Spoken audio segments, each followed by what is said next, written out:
கட்சி ஆரம்பிச்சு 2 ஆண்டு ஆச்சு. இது வரைக்கும் ஒரு ஊடக சந்திப்பு கொடுத்தாரு.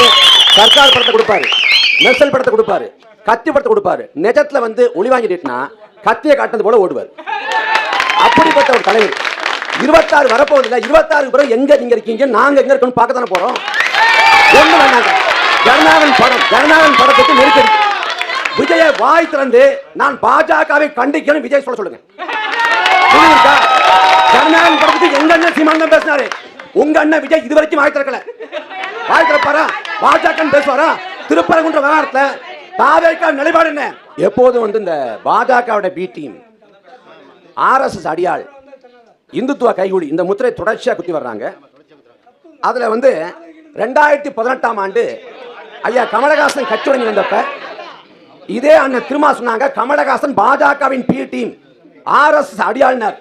ஆர்எஸ்எஸ் பிள்ளை நீங்க சொல்றாங்கல்ல, ஆர்எஸ்எஸ் பெற்றெடுத்த மூத்த பிள்ளை கமலஹாசன். அந்த பிள்ளை இன்னைக்கு அறிவாளர் தவழ்ந்துட்டு இருக்கு. அதை பராமரிக்கல அண்ணன் திருமாவளவன். நீங்க பாஜகவோடு கூட்டணி வைக்காத கட்சியா? 2001 தேசிய ஜனநாயக கூட்டணியில இதே விசிக்கு அங்கம் வைத்தது. காரைக்குடியிலிருந்து கெச்சராஜா வெற்றி பெற்றாரு.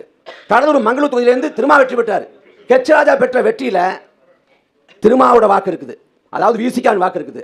அதே போல பாஜக பெற்ற வெற்றியில விசிகான் வாக்கு இருக்குது. அதே போல வந்து 2002 குஜராத் இனப்படுகொலை நடந்தப்ப அன்னைக்கு தேசிய ஜனநாயக கூட்டணியை விட்டு ராம்விலாஸ் பாஸ்வான் வெளியேறினார், மத்திய அமைச்சர் விட்டு வெளியேறினார்.